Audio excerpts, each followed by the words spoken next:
So, good morning, good afternoon, or good evening, depending on where you are in the world. And welcome to this Security Boulevard Roundtable. We've got an exciting panel ahead, but before we dive into things, I do have just a couple of housekeeping notes that I'd like to review with everyone.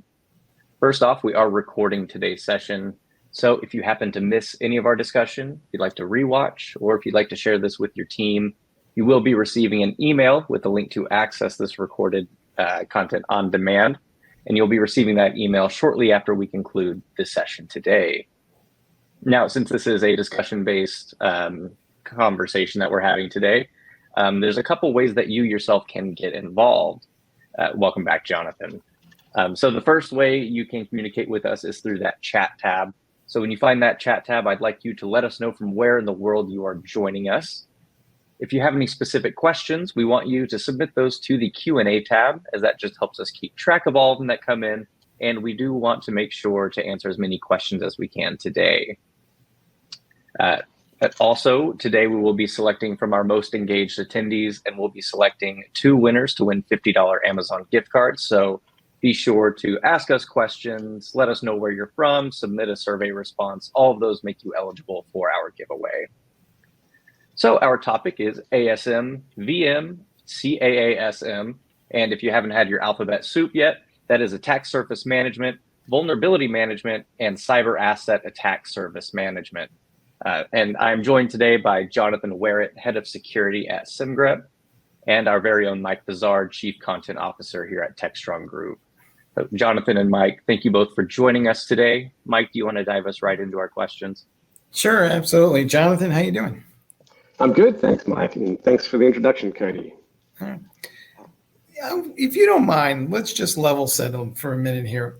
I feel like if I think about security, the way we approach it all these years, it's very reactive.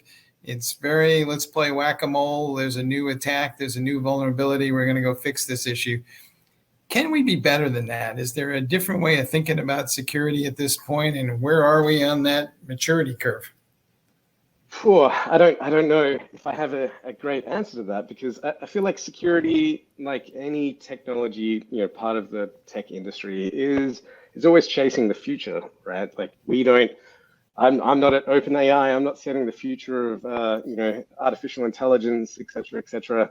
It's very hard for us to get in front of what is next.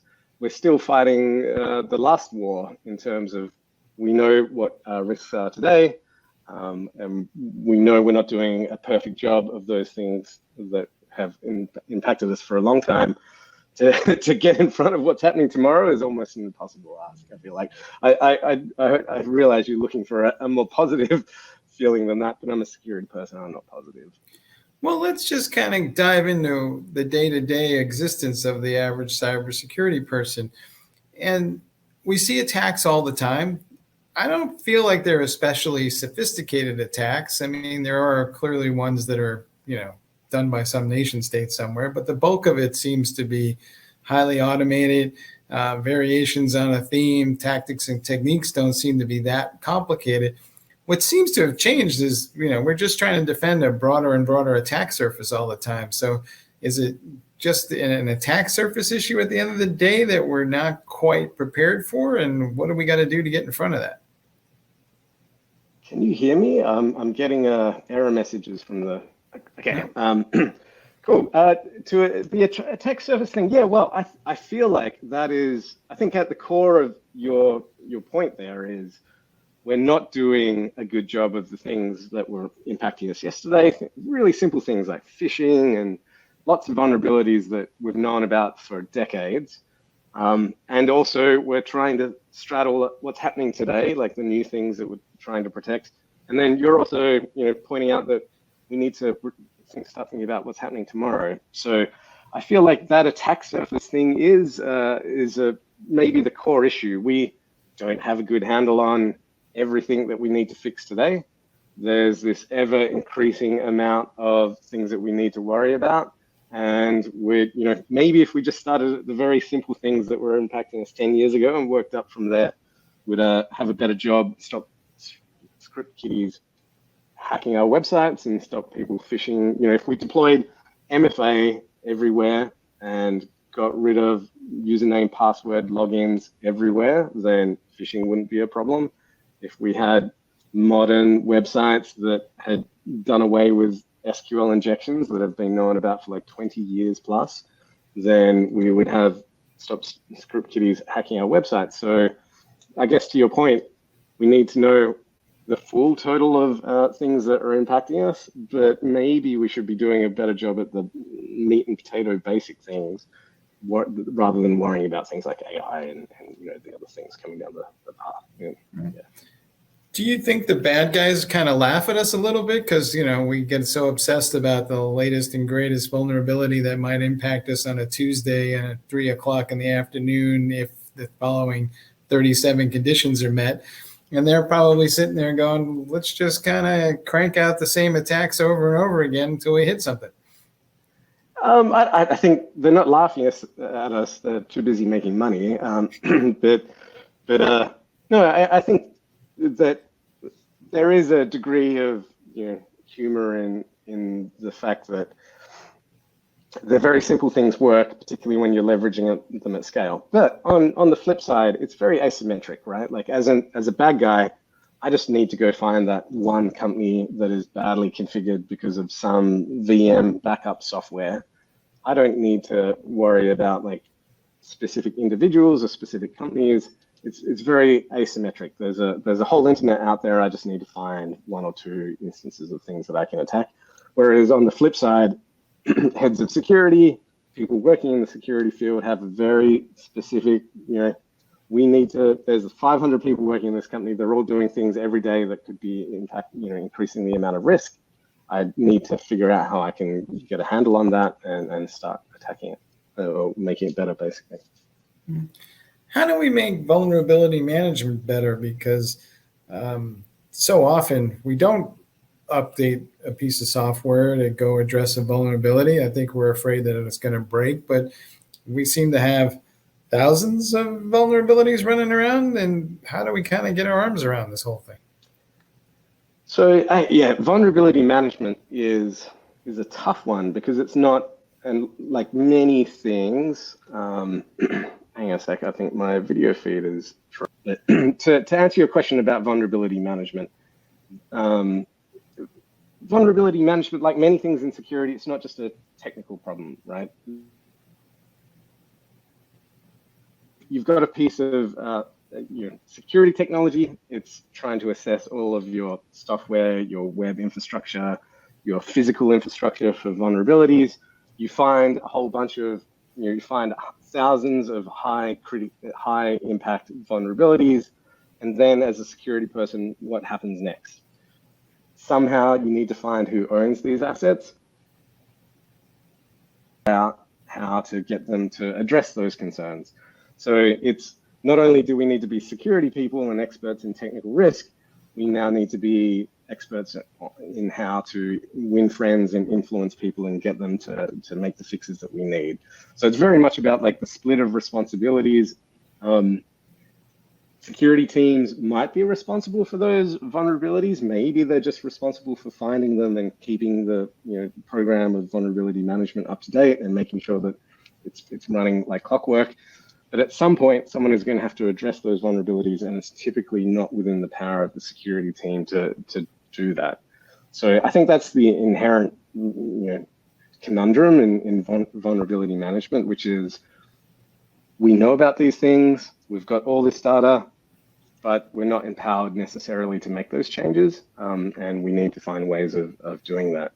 On top of that, vulnerability management is often a very theoretical exercise, right? Like from a tool point of view, it says you may or may not have a terrible, scary vulnerability in this piece of software or this cloud resource or this network device. Often you don't have a full picture of like, is it really an issue? Does it really impact us? What's the actual likelihood that a bad guy could use this vulnerability to get to something that is worthwhile?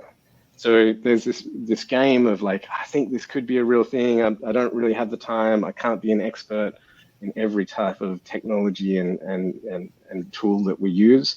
So there's this game of like, here's all these things that we're concerned about. Like, what are the real things? Where do we spend our time? How do we convince people to address those issues? And yeah, so vulnerability management is tough.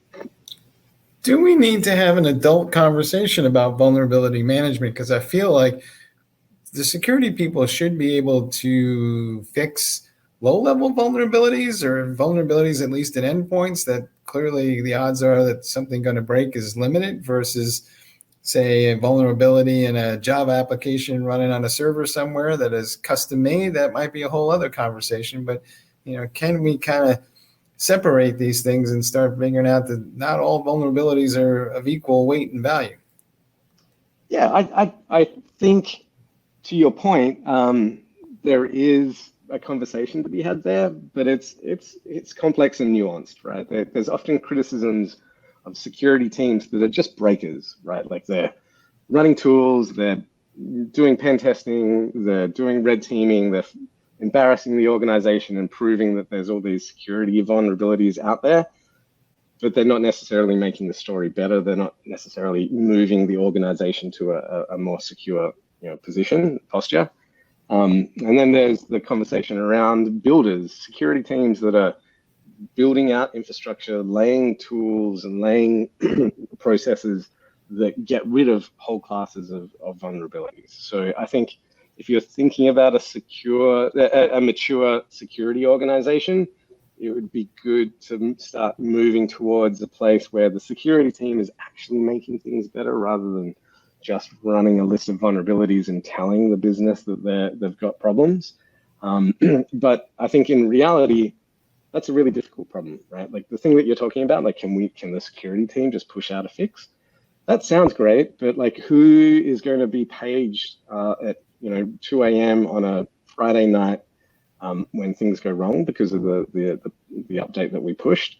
There needs to be operational responsibility for whatever system that you're talking about, whether it be software running on laptops or cloud infrastructure or physical networking devices. So it's always going to be a mix of priorities, who's resourced to do what, who's got the actual ability to understand the complexity. And I don't think there's a simple answer, really. Yeah. Do we need more accountability, though, to your point? And I'll give you this example. Let's say it is a complex server application and somebody sends over a list of vulnerabilities. Two things invariably happen. The developer first says, well, no, none of that stuff is actually running in the production environment. And then secondarily, they'll say, and it's not internet facing. And then it'll turn out that in both counts, they're wrong. So how do we kind of have that conversation with those people? Do I need to show up with a document that says, okay, I've told you about this vulnerability and you acknowledge that you are not going to patch this and you were thereby taking responsibility for this? Let's get to that point secondarily, because I think that is part of the story. But I want to push back a little bit on what you're saying. If our security tooling is saying this is a major vulnerability and the security tooling doesn't have the context of that vulnerability, whether it ultimately knows this software is deployed to the public internet or whether this software is just an internal thing that is relatively low risk, then it's the problem of the security tooling, to be honest. Like it doesn't have the context to actually talk about the security risk that is involved. And maybe it's not the security tooling, maybe it's the security team that needs to bring in that context. But if, as a security team, you don't have the context about the concerns that you're raising, then I feel like you're probably not living up to what your actual role is. That said, really easy to do that. It's really easy to have that opinion. It's really hard to do that in the real world because of this spread of technology. We're always playing catch up. We can't be experts in everything. But to go back to your point, yeah, I think mature vulnerability management process needs to have this exception escape hatch where some VP or director says, you've explained the potential downsides of this thing. I fully accept that there could be a downside by not actioning this, but I'm making the decision to go forward and not address it. I think that mature process needs to happen. whole bunch of other checks and controls in it. Like, you can't just have management going, yeah, that's fine, like, let's move on. Someone needs to be responsible at the end of the day. I think another core part of that is, how long are we going to carry this risk? I think it's reasonable to say, like, yeah, for the next 6 months, got these other priorities, let's revisit it in 6 months' time. So yeah, it's multiple aspects there. So if you know that, do you put together a security incident team on standby because you know that vulnerability is going to get exploited, even though the person said that they'll take that risk? Or what is your level of responsibility to support that person? Right. I wish it was always that clear. I wish it was that this thing is so bad that we've got a 50% chance in the next 6 months we're going to get hacked, and we're going to lose customer data or financial dollars, real finance, real dollars. It's never that clear, though. It's very much often in the gray zone of like, you're telling me this is kind of a risk, but you can't really clearly talk to me about like how that's going to happen or eventuate. But yeah, part of the security team is to be responsive and to clean up mess. I think that is the other part of mature security team's role.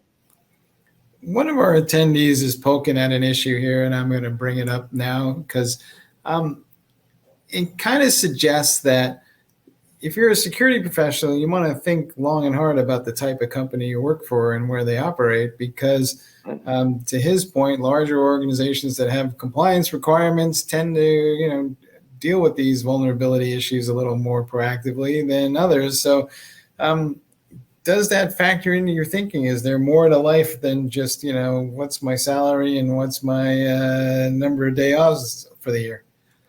That's a really interesting question, because I've worked for big companies, including Google. I was head of security at Fitbit. I now work for a company that's 150 people. So I've seen both sides to that. And unfortunately, I feel like it's not, you can't judge a company by the size, the amount of people there. You can judge a company by how mature their technology stack is, how mature they are in terms of like their internal processes. Maybe compliance is a thing that you want to throw into the mix there. But ultimately, I think what the attendee is saying is like, compliance is a big stick that is going to force vulnerabilities, red vulnerabilities, those high-risk vulnerabilities, to be zero. Unfortunately, it's not a very nuanced stick, right? And then this is why compliance gets a bad rep, because compliance says fix all the things, and people involved in that process know that 50% of those things, or some percentage of those things, are not actual risks. But we're getting forced to do this by this greater compliance program, this greater regulatory thing. So there's not a lot of people struggle to get intrinsic motivation from being told the process says we do this, so you have to do it. On the flip side, yes, smaller companies that don't have that regulatory or that compliance sort of stick, it's a hard world to operate in. You're always going like, well, no one's forcing us to make this decision. We have to have some balance between figuring out like what are the real priorities, figuring out how we continue to make money because we're small, figuring out where we actually want to spend our time. So it's difficult. The short answer. Last time I checked, compliance meant I achieved the bare minimum, right? So that's not necessarily the place to be. Right. Exactly. I think like compliance is always, what's the cliche about like armies are always built to win the last war? I think compliance is very much like that. Compliance and regulatory bits and pieces are very much focused on, okay, we had this problem 10 years ago or 2 years ago. Let's go, make sure the companies are addressing that problem. It's not forward looking. It's not solving the things that probably people are dealing with on a day-to-day basis. So it is very much bare minimum. And worse, compliance can be stuck in this rut that is no longer applicable. I think the thing that always makes me laugh or frustrates me a little bit is compliance requirements that make you change a password every 30 days or whatever it is. You're like, well, I've got an MFA token. It's changing its password every 30 seconds. changing passwords every 30 days is just going to mean that people write them down on sticky, yellow sticky pads and whatever else. So it's a real balance, like trying to figure out like the spirit of what compliance is trying to address, as well as figuring out what we also need to be worrying about. Right. Plus, there's all those people who are using, 50 variations of the same password on the expectation that the bad guys won't be testing that theory. I would say that if you've got a YubiKey, whereas I can't find mine here we go. Who cares if the bad guy knows my password, right? Like I've got a YubiKey. Unless they've got this as well, then it's kind of irrelevant. Mm-hmm. One of the things that always leaves me scratching my head a little bit, and maybe I'm doing this too long, but when I look at attack surface management, there's this cool little capability of we'll help you find everything that's been attached to your network so you can discover it and manage it.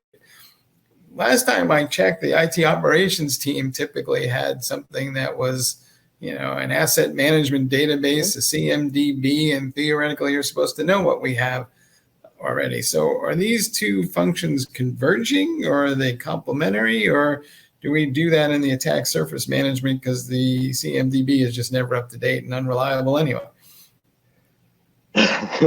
Yeah. Once again, that last part, it may be starting with the last part. I mean, asset databases have always had a problem in that they're a representation of the ground reality that is somewhat disconnected from the ground reality, so you can never take them at 100% face value. But to talk about your other point, I think there's a few trends in the world and they're in technology, and they're not even new trends, which is software is eating the world. Like everything is software now. Software is a big part of our attack surface, and all of our physical assets are moving to the cloud. So it's no longer about racking routers and physical servers and data centers and filling up your MDF with equipment. It's about these nebulous cloud resources that are sitting in multiple AWS accounts with VMs and containers and EC2 images and whatever else. So they're the assets that are more and more counting. It's less and less about laptops and routers and closets and whatever else. So yeah, attack surface now, the knowing what assets you've got out there, what data they've got, like how exposed they are, like what is the real risk is a really important part of security. And now the place that we're heading to is like all of those assets are intangible assets. Software, like first-party software, third-party software, like where is that software running? Like what containers? Is it production worthy? Is it production facing? Is it handling customer data? So we do need to have like a unified view of all of those assets. Obviously, you can't forget about laptops and all of the other things, but I think more and more it's those intangible assets that are important. And as humans, we don't really do well with intangible assets, right? Like it's easy to understand laptops and servers and routers. Very hard to understand like the 35,000 assets that are in this AWS account and what risk they pose to us. What is the relationship between the security folks and the IT operations people going forward? It feels like it's evolving. Are they helping? Sometimes I feel like I'm watching a bad Western where the sheriff is like, there's been a robbery at the bank and we're going to deputize a posse and we're going to go out and fix this. But is that relationship getting better? Because we don't have enough security people, so we got to go deputize some folks, right? Right, and I think it was like we were talking about vulnerability management earlier, and it's who are the asset owners? Are they actually responsible for securing their stuff? How do we hold them accountable there? How do we win friends and influence people in terms of making sure that they've carved out a part of their next month's worth of work to address the things that the security team are complaining about? In terms of IT and security, I think there's a lot of convergence there. I think if you started a business today, the IT team is not going to be rolling out network infrastructure and servers and routers. They're going to be deploying SaaS services and figuring out how to merge all these things and owning Slack configuration or whatever else. So all of those things still have security aspects to them. IT is very, like, if you talk about the difference between IT and DevOps, I feel like there's a definite convergence there. IT is focused on the corporate SaaS services in a new business. It's not necessarily, I guess you still need to have physical laptops and things, but it's less and less about those physical aspects. And DevOps is focused on the assets that are being deployed to production and touching customer data. They're just two different parts of the business, but I think more and more it's just going to be managing cloud services and how to secure them. And security needs to work with those two sides of things, right? You can't just focus on production because your corporate assets can undermine it. You can't just focus on the corporate side of things because it turns out production is actually where customer data is. We've been talking about this whole notion of DevSecOps for a while, and it's a lovely idea. You're going to shift more responsibility left towards the developers, who then immediately view the phrase shift left as roughly the equivalent of shifting everything downhill, and we know what else goes downhill. So the question becomes, how do we do that in a meaningful way? Because the developers will tell you the cognitive load is too high. I didn't have any cybersecurity training in the first place because it was an elective and nobody made me take it. So I didn't, I'm just doing my thing. So how do we kind of get in front of this to the point where, as one of our attendees notes, tomorrow's vulnerabilities are being written today? Yeah, that's 100% true. There's two aspects to that, I feel like. I feel like as a security person, to go all the way back to your original question, which is, what are we caring about today and what are we caring about tomorrow? Like, security people need to be more conversant with software. Like, I feel like maybe as an industry we came from securing endpoints and deploying Splunk and running EDR, but I feel like more and more of the actual risk is in that software and those cloud environments. And as an industry, we just need to get more conversant in those things. So to be more in touch with what the developer workflows are, more conversant in what their day-to-day constraints are, more conversant in trying to teach them security and be on top of the things that they're doing and potentially the risks that they're creating. And then I feel like the other side of things is, that developer that didn't take the security elective and hasn't had any awareness training and things, unfortunately, you're going to have to do all of those things now. Like, in that previous world, we didn't say, you're a Windows administrator, it's fine not to understand security. That's not part of your job. We very much said, if you're configuring Active Directory, you need to be conversant in security and all the security mistakes that you can potentially make.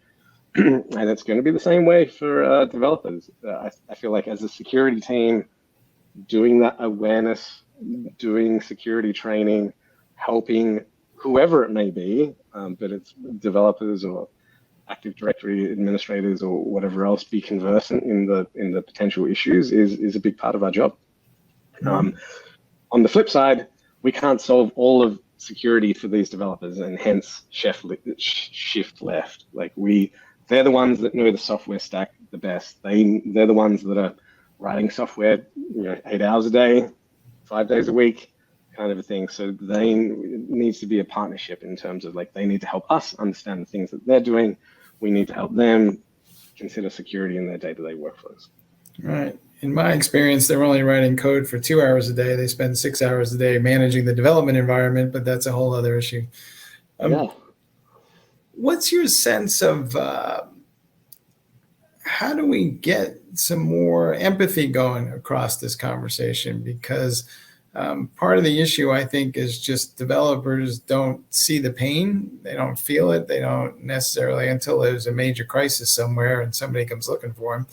But it doesn't feel like we're all kind of operating off the same page. And a lot of times the developers think the security people are something to be got around. And the security people think, developers are the root cause of every issue in the world.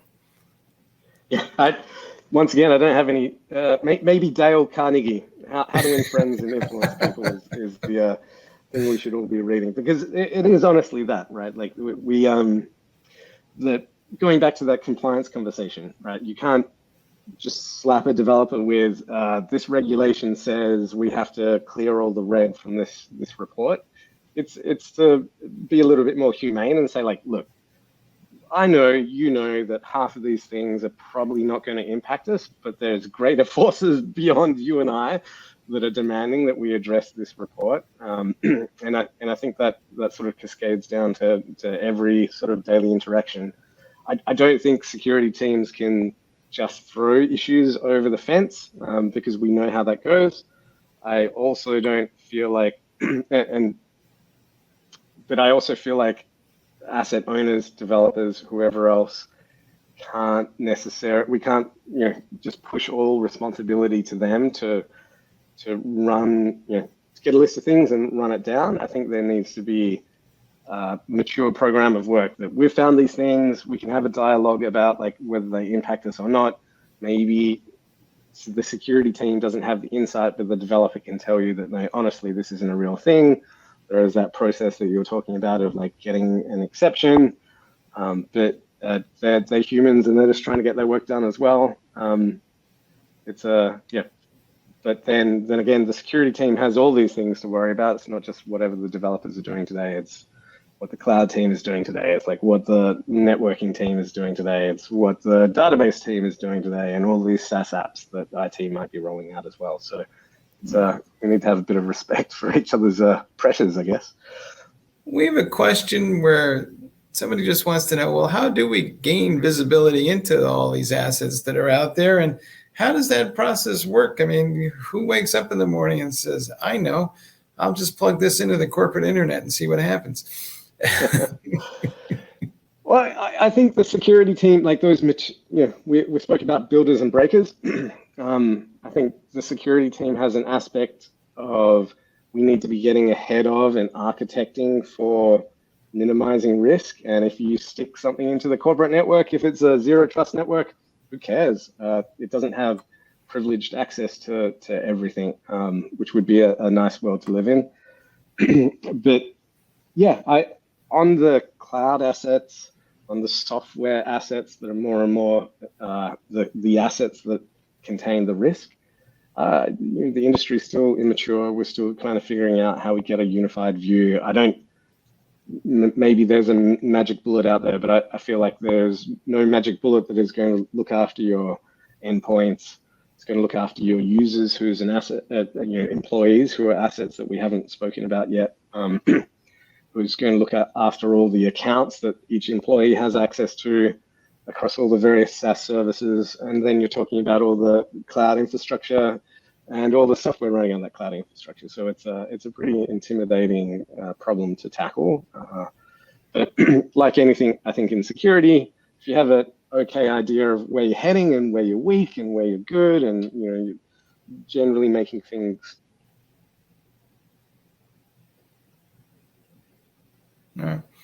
We have an interesting conversation going on across the chat session here. But basically, it's talking about how legacy systems are a problem. And one of our attendees is on the British side, I think, so they're calling it the legacy kit. But it's my experience, at least, only about 3 to 5% of the vulnerabilities are being regularly exploited by the bad guys, and there's 97% more that they can play with that they just haven't gotten around to. So are we, in for proverbial bruising in the future? Because this is just the beginning. Jonathan, I think we're losing your audio there for a second. Well, anyway, I'll just keep on this topic till Jonathan figures that out. But all the studies that I have seen say it might get worse before it gets better, because the bad guys are going to start using more advanced scanning tools to find all this stuff. And the first thing they're going to do with AI is go look for more vulnerabilities. Jonathan, you back with us? Yeah, hopefully you can hear me now. Yeah, the legacy kit thing is an interesting thing, right? Actually, maybe to go back to the previous attendee that was talking about, like, oh, big companies are great. Like they have got all these issues and they just address them because of compliance. big companies have a lot of legacy kit that doesn't make sense financially to turn down. They need to get another 4, 5, 10 years out of that equipment. It would be really nice if you're a 10-person company and have got everything in Slack and zero trust networks and things. So I think legacy kit is an interesting thing. It's just a business decision. Like, we can't shut down all of these VMs running on physical servers in our data center today because they're making money, and the project to move them to the cloud would cost millions of dollars. So like anything, security is going to have to straddle both worlds, where we make sure that we're paying attention to the legacy kit and the risks that are there, as well as all the new stuff that are coming down the pipeline. Mm-hmm. Is it like there's this, to your point that only 3% of vulnerabilities have only been taken advantage of, and there's potentially the rest of the 97%. I feel like that is more reflective of some things are exposed and highly exposed, and some things are not, and our tools are generally not smart enough to say, like, don't worry about this critical vulnerability on this internal service because there is no way to get access to it. I feel like the bad guys, they're not keeping 90% of the vulnerabilities in their back pocket for a rainy day. They're just automating these things, exploiting what they can. So I think we need to get better at providing context to the issues that we're talking to the business about. We need to get better at like really assessing risk, as opposed to just like having tools that spit out a lot of noise. And they're tough questions. Well, how do we assess the risk level? Because I think that is, to your point, I think it was Frederick the Great said, he who defends everything defends nothing. And I feel like with cybersecurity, we're kind of in that bind right now. So how do we pick where to defend and based on what? And how do we know that we're making the right choice? Yeah, if I had the actual answer to that, I'd go start up an insurance company and only insure the people that had a good answer. I don't know. The risk is a hard thing. I think as a discipline, we need to get better at it. There's a whole bunch of people looking at how we can, prediction markets and really doing, going back to insurance, like insurance has got risk down pat. Like if you're an actuary, you have a pretty good set of tools to be like, well, this seems bad, but the incident rate is such, and all of our data historically has said why that we'll probably make money on this if we insure it. Security industry is not there, and maybe we can never get there because cybersecurity has to chase that technological progress kind of a thing. But as an industry, we definitely need to get better at talking about risk. It's not CVSS score is 10 on this piece of infrastructure. Need to fix it. It's CVSS score is 10 on this, and we've confirmed that this is a real vulnerability that applies to the context that this thing is, and it's touching customer data or otherwise exposed, and we have a much better and nuanced ability to say, like, no, there is real risk here, as opposed to this finding is red and therefore you must fix it. I don't know how we get there. We just get better, we get more mature. Do you think regulations are going to force the issue? It seems like they're becoming more prescriptive in their requirements, and maybe they don't really understand what goes into fulfilling those requirements. But sometimes I feel like, basically they're throwing up their hands and they're saying, we are unable to protect you, so therefore you should not go to that bad part of town and you should not be out after 10 o'clock. I'm skeptical. We mentioned it earlier. Armies are always built to win the last war. I feel like regulatory things are always built to solve the last problem. I feel like they might, if there's more, well, I think a good relevant example at the moment is the SEC suing SolarWinds, and particularly the CISO, Tim Brown, for the massive hack recently. That's somewhat concerning, but also maybe that's going to change the appetite in terms of, like, security teams will say, no, previously we had this, we said this was a real issue. We really dug in, and the VP signed off on it as being something that we would live with. I feel like if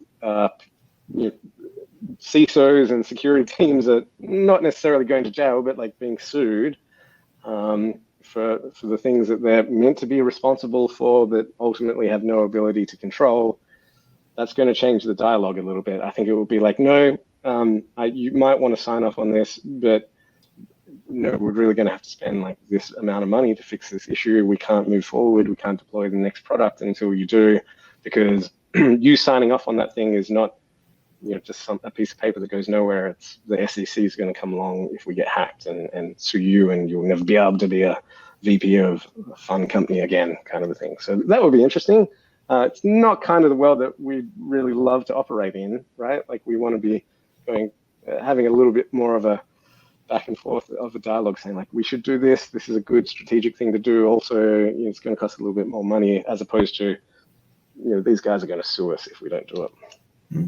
Who is ultimately responsible? Because it's not like the security people have a lot of control over the vulnerabilities, and yet they're getting blamed. And I kind of feel like, we're trying to hold the fire chief responsible for every fire that happened in town, and it's not reasonable. No, I don't think it is either. We agree. We should write a letter to the SEC in support of. I think it's a tough one, right? Like we're not operationally responsible. In that SolarWinds case, some of the things that the SEC were raising were the VPN. Anyone could log on to their VPN with a username and password. They weren't doing device attestation. They weren't doing MFA.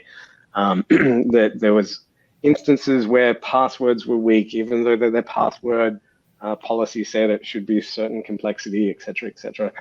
I ultimately, was the security team in charge of configuring the VPN? Was it in charge of configuring whatever router had that weak password? No. There was another party responsible there, and it's, we're, as security professionals, we've always had that conversation about it, like, hey, we found a security issue, you need to fix it, and it hasn't been fixed in the amount of time that we allotted to it. I don't know how we solve that. Well, one of the solutions there is we shift left. The security team is here to be like an advisory oversight. We're going to try and fix some things and get rid of some vulnerability classes, but ultimately developers or asset owners are in charge of security. I think that's probably the only way that we solve this problem. If you know and configure and have the budget for a system, then you are responsible for the security of that system. I don't think there's another way forward. How do we have that conversation with the business, which is already a difficult conversation? They don't really always understand the language being used. They conflate IT and security in the first place. And it also seems to me that maybe we don't understand enough that they do think in terms of risk. But to them, it's the rewards outweigh the potential damage, because they're looking at an app saying, yeah, well, we may get hacked, but we're going to make $500,000 in the next 6 months, hopefully, before that happens. I think security people need to be more conversant with risk, like we've spoken about, but also with business drivers. It kind of sucks, but I think if there's a risk of 5% risk of something happening in 2 years' time, and we expect that we'll remove, completely rewrite it again in 2 years' time, maybe that's an okay decision to make. But I feel like these conversations and these decisions are not actually happening. I feel like most of the time it's ignoring what IT are saying because they don't talk our language, taking on risk that if you actually had an idea of the true underlying outcomes and likelihoods, you'd probably not choose to do that. So I think both sides need to meet in the middle a little bit more. Not everybody watching this is in the same place in terms of their career. And I would take a look at you and I would say, well, you don't look overly stressed. You've got all your hair. So what what do you know now that you wish you knew when you first started out, and what makes it easier for you to sleep at night, assuming you are? Don't get me wrong. All of these conversations that we've been talking about are daily conversations that we have. Being a security lead is never a super pleasurable place to be. But on the flip side, I think going back to your attendee that was talking about big companies versus small companies, and as a security person, who do you want to work for? I would say that the actual question there is, do you feel like this company cares about security? Do you feel like the company has the appetite and the budget and the resources to to actually make a difference and keep moving forward? I think the worst place you can be as a security professional is at a big or small company that doesn't care about security, and that there's no day-to-day sort of improvement. There's no ability to affect change. So I feel like that's completely disconnected from whether the company is big or small. So I think that's my number one tip. Like make sure you land at a place where you can have an impact and you can see all the effort that you're putting in, and all those sleepless nights and the gray hairs that you're earning are actually contributing to the company. It's valued and you're making forward progress. That's very much. And the other thing I feel like from a security point of view is we need to keep a little bit of a sense of humor about ourselves and the job, because it can be pretty. As a security person, you can often be the grumpy person in the corner saying no, this is terrible, the sky's falling. I think a good way to deal with that is to A, have a bit more of a broader view, and B, not take yourselves too seriously. I once heard a business executive joke that, if his security people had been around during the invention of the phone, they would have told them, be careful not to use it. Some information might get out. So, the business people are kind of. I think that was a really look at SMSs today, and all of us who have got aged parents that are getting conned into having taken advantage of the phone, having pseudo fake Microsoft support people call them up and say just install this piece of software. So I think that's a very valid. I think it would have been great to have a security person in the room with Graham Bell, and he could have said, or she could have said, there's some risks that go along with this, and maybe we might have got to a better place eventually. That said, I don't think it was a good decision. It would have been a good decision to shut the whole project down. We hear a lot about AI, and we touched upon it earlier, but from a cybersecurity perspective, do you think AI might save us from ourselves? Do we have more to gain than we might lose? What's your assessment? Well, after the weekend, in all the drama that's happened at OpenAI, I don't think AI can save itself from AI, to be honest. That whole industry is in a bit of flux. But more seriously, I feel like AI is the buzzword at the moment. It's mainly off the back of large language models.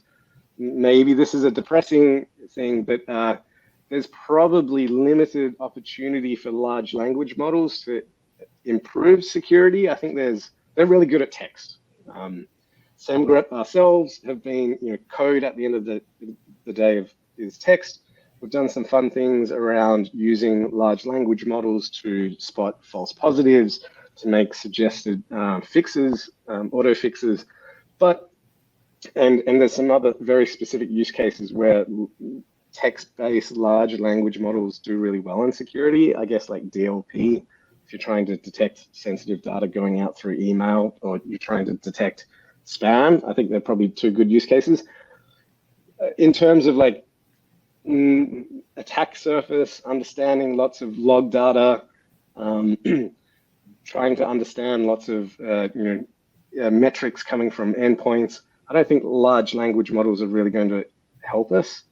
I also feel like there's a whole bunch of security companies that are going but we're machine learning. We've been doing AI for a long time. Why is our share price not as much as it's shooting up like everybody else's? So I think security is still going to invest in. I think machine learning or AI in general. I feel like the current hype is going to have very specific, but maybe not as much impact on the security industry in general. Hopefully, whatever the next AI buzzword thing is, maybe that's going to help us. And maybe on a slightly depressing front, the current large language models might have worse impact on security, right? They're very focused on text. They can sound very authoritarian. Plugging that into a phishing campaign and trying to convince your less technical family members to send money overseas is probably going to pay off more than trying to plug large language models into your AV or whatever your other security tooling is. So I feel like it gives the current the current buzzwords in AI probably also got uses for the bad guys as well. And to make matters even more interesting, some of those LLMs are general purpose LLMs, and they hoovered code from everywhere they could find in the web, and the code is of varying quality. And guess what? There's vulnerabilities in the code being generated by the machines, and you may find that in a production environment someday soon near you, and there's going to be a lot more of it, right? So, we're kind of damned if we do and damned if we don't here. Yeah, very much so. Although, like everything in security, this is probably going to make yesterday's mistakes, faster and bigger. But yesterday you could go to Stack Overflow and copy some code that had terrible mistakes in it. Today it's just going to be straight in your IDE. It's going to spit out the code without you even having to go and copy it from Stack Overflow. But it's the same underlying concern, and developers need to be, and the same underlying fix is developers need to be aware of security. You need to have security tooling. You need to develop workflows. And the security team needs to understand those developer workflows as well. All right. We have one question here that you kind of touched on, but I want to get a little more pointed answer about it. What is the ethical responsibility of cybersecurity professionals when they know that there's a vulnerability that's likely to be exploited? And does that vary based on the use case, or is it their obligation to their company to support them, and it's the CEO's job to figure out what the requirements are for disclosure? Yeah, well, I feel like that the SEC thing is very much fighting that whole question in the public. The SolarWinds SEC thing is very much asking that question. That the SEC is saying that the CISO has the ultimate responsibility for the security of the company. There was market disclosures saying like we're all good, even though the CISO was in sort of more backroom or internal meetings saying like we've got all these problems.